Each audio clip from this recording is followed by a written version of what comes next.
पढ़ते हैं, अगर हमें पता नहीं रवि केवल बोलना शोर मत करें, बैठ जा रहे बीमार क्यों पड़ते हैं वो समझ लो।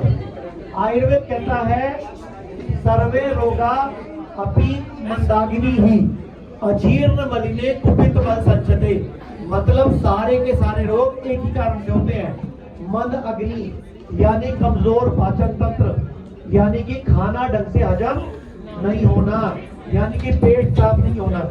यानी कि आयुर्वेद क्या कह रहा है, सर्वे रोगा अपि मंदाकिनी ही, मतलब पाचन तंत्र कमजोर है, मेटाबॉलिज्म स्लो है, खाना ढंग से हजम नहीं हो रहा, लीवर वीक है, पैंक्रियास वीक है, स्प्लीन वीक है।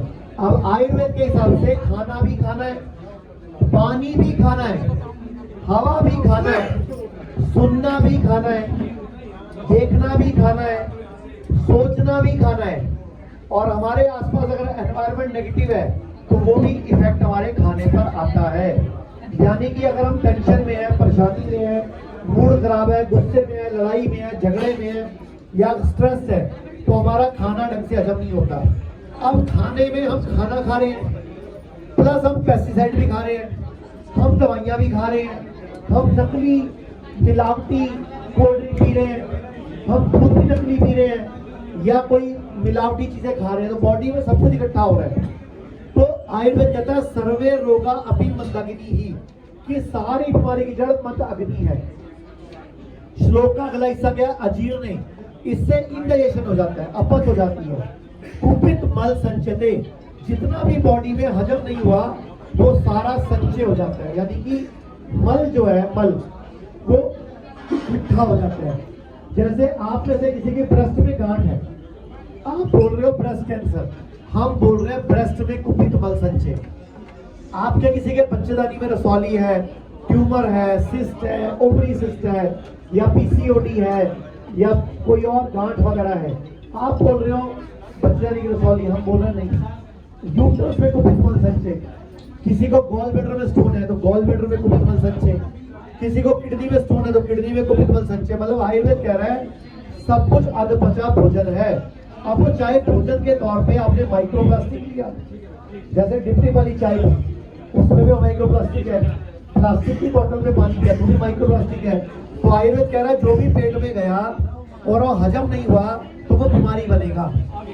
अब मैं आपको एक रिसर्च बता रहा हूँ। कुछ साल पहले विदेश में एक रिसर्च की गई, कुछ नस्ल की बिल्लियां इकट्ठी की गई, उनको कई तरह के खाने खिलाए, उनको कई तरह के पनीर खिलाए, चूहा खिलाया, नॉनवेज खिलाया, दूध पिलाया, और चेक किया कि उनका खाना कितनी देर में हजम होता है। तो नोटिस करा कि जो बिल्ली थी, बिल्ली उसका खाना 2.5 घंटे में हजम हो जाता है, उसका खाना 2.5 घंटे में हजम हो जाता है। अगले दिन सेम टाइम पे सेम बिल्ली को सेम खाना खिलाया, और जब बिल्ली का खाना खत्म होने वाला था, आधा मिनट बचा था, उस कमरे में एक कुत्ते को ले आए, हर कमरे में एक कुत्ते को ले आए, लेकिन कुत्ते को गार्ड ने पकड़ा हुआ था, तो कुत्ते ने बिल्ली को खाया नहीं, कुत्ते ने बिल्ली को पकड़ा नहीं, कुत्ते ने बिल्ली को काटा नहीं, लेकिन एक कुत्ता भौंका, बिल्ली डरी, 1 मिनट बाद कुत्ते को कमरे से ले गए। उस दिन जांच की गई, जिस बिल्ली का खाना 2.5 घंटे में हजम होता था, उस दिन बिल्ली का खाना 8 घंटे में हजम हुआ। कितने घंटे में?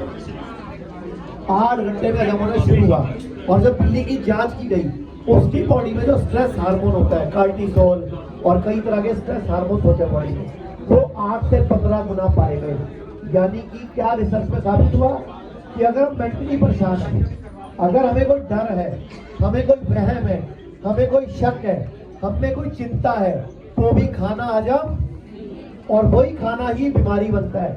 वही किडनी में पथरी बनता है, वही गॉल ब्लैडर में पथरी बनता है, वही बच्चेदानी में रसौली बनता है, वही ब्रेन में ट्यूमर बनता है, वही प्रोस्टेट कैंसर बनता है, और वही ब्रेस्ट कैंसर बनता है। तो आया समझ कि बीमारी क्या हुई? जो खाना हजम। अब इलाज क्या है? तो आयुर्वेद ने बोला सर्वेषाणाम रोगाणाम निदानम कुपिता मल, कि सारे रोगों का एक ही इलाज है, जो कुपित मल इकट्ठा हो गया उसकी सफाई कर दो, यानी कि बॉडी से कचरा निकाल दो, डिटॉक्स कर दो। अच्छा, आप लोगों के घर में झाड़ू रोज लगता है? हाँ जी, झाड़ू रोज लगता है। हाँ जी, पोछा रोज लगता है। घर में डस्टिंग रोज होती है, तो मुझे बताओ दीपावली पर एक्स्ट्रा कचरा कैसे निकल आता है? जब झाड़ू रोज लगता है, पोछा रोज लगता है, डस्टिंग रोज होती है, तो दीपावली पर एक्स्ट्रा कचरा कैसे निकल आता है बताओ? गंदगी इकट्ठी हो जाती है, तो झाड़ू तो रोज मारते हो। हाँ? तो मुझे ये बताओ कि जब दीपावली पर रोज कचरा साफ हो रहा था, तो दीपावली पर एक्स्ट्रा कचरा कैसे आया?